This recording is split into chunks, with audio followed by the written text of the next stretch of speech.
right, let's get to the Jets, who were hosting the Canucks on Tuesday night. Vancouver, Winnipeg, playing for the fourth time in less than 2 weeks. Things getting testy early in this one. That's what happens when you see someone too much. First period, it's already 1-0 Jets. Alex Edler catches Mark Scheifele with his head down and lays a big hit. Looks like Edler's shoulder may have caught Scheifele in the head. Meanwhile, Elias Pettersson has hit the post or crossbar 8 times this season, which leads the league. You do not want to lead the league in that. Nope. Still in the first, Pettersson takes the pass from Brock Besser. His shot goes off the post, off the crossbar, and then off Laurent Brossoit's back and in. So it finally went in. That's Pettersson's 10th of the season. Meanwhile, Jets captain Blake Wheeler has been using Mark Scheifele's stick recently due to a mishap with some batches of Wheeler's sticks. And in the second period, Jets on the power play, now up 2-1. Blake Wheeler sneaks the pass through to Kyle Connor, and he's going to beat Braden Holtby 5-hole. Wheeler's 7th point in his last 4 games. Seconds left in the frame. Quinn Hughes sets up JT Miller, who buries the one-timer. Hughes' 22nd point this season, leading all D-men. Canucks now within a goal in the third period. Pettersson getting mixed up with Josh Morrissey. Morrissey loses his glove, and then Pettersson decides, just shoot it in the Jets' net. Nobody seems faced, though. A few minutes later, Holtby with a big save, turning away Paul Stastny in front, but seconds later, Wheeler gets it back to Stastny, and Holtby out of position. Stastny buries this one. Wheeler's second assist of the game. And it's 4-2 Jets. Now late in the game, Canucks net empty. Wheeler fires it to the open cage.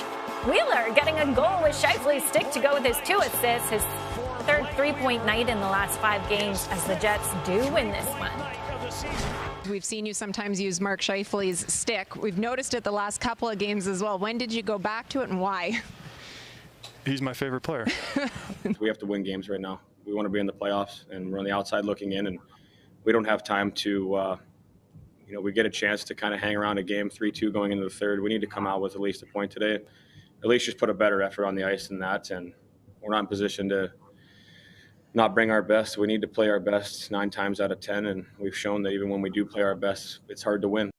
Joining me now is our NHL analyst, Jamie McLennan, and the Jets get back in the win column, look much better tonight than they did last night. They improved to 7-3 in their last 10 games, and Paul Maurice decided, you know what, I'm going to change up my lines for this game. He put Pierre-Luc Dubois at center between Kyle Connor and Connor-Dubois-Ehlers. How do you think they looked? I thought they looked fantastic, Dutchie, and if you take a look at the big picture and how that line played, they generated a lot of chances.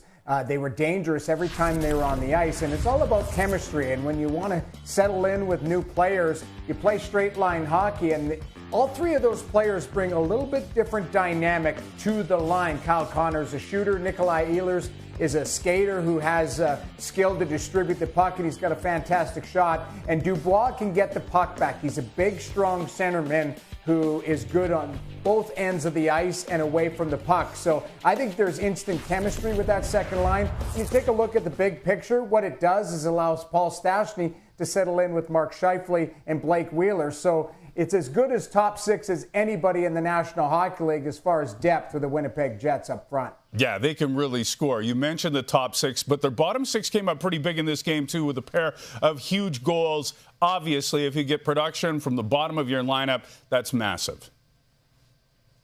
Absolutely, and I just talked about the top 6. Well, your bottom 6 has to be strong. They have to contribute, but they can't get scored on. They have to be dangerous in certain situations, and that's exactly what happened tonight. Mason Appleton finds the back of the net, Matthew Perreault. So those are guys that can give you top 6 minutes, but when you have a deep team, especially with the top 6 like the Winnipeg Jets, it's nice to have the luxury of Paul Maurice throwing out that third line with Copp, Lowry, and Appleton. And then on the fourth line, Perreault, who's a versatile player, can go up and down the lineup, penalty kill, play on the power play. So it's a wealth of experience, and it's really a ton of skill for Paul Maurice to go to for that Winnipeg Jets team, and it was on display against the Vancouver Canucks tonight. Yeah, I love their overall depth. Jets are going to be a tough out. They improved to 3-1 against the Canucks this season. Thanks, Jamie. Blake, your team has been really good this season when bouncing back after a regulation loss. What did you like about your team's game tonight? I liked the vibe in the room. I liked our meeting this morning. It was pretty direct, and I think since the beginning of training camp, we've liked the maturity in our group. We feel like we have a team of adults, and that's why after a tough loss, losing this, we were talking about it last night, even after the game. Losing's no fun, no matter what, and we've been able to respond and just keep that good feeling going in our room.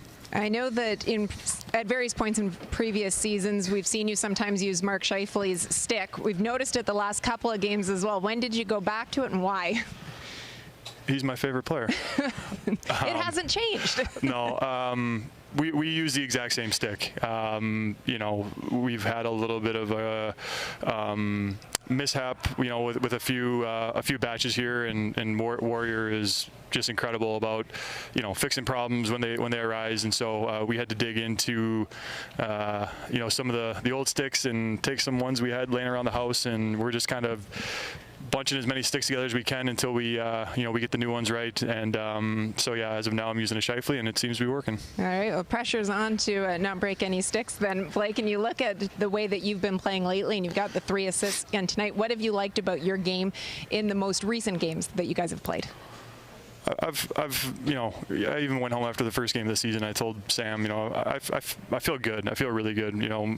I had a really good off season. Came into the season feeling really, really good, and maybe one day we'll get into the beginning of February, but I'm back to feeling that way. Feeling really good about where I'm at personally, and more importantly, we have so many guys playing so well that even if I'm not exactly where I need to be, our team hasn't missed a beat, and it makes it really exciting, to watch the growth of a lot of guys on our team. Makes it really fun to be a part of, and I'm just trying to keep up to those guys, because we got a lot of guys flying right now. Well, you've been doing a good job lately. Thanks so much for the time, Blake. Always appreciate it. All right, thanks a lot.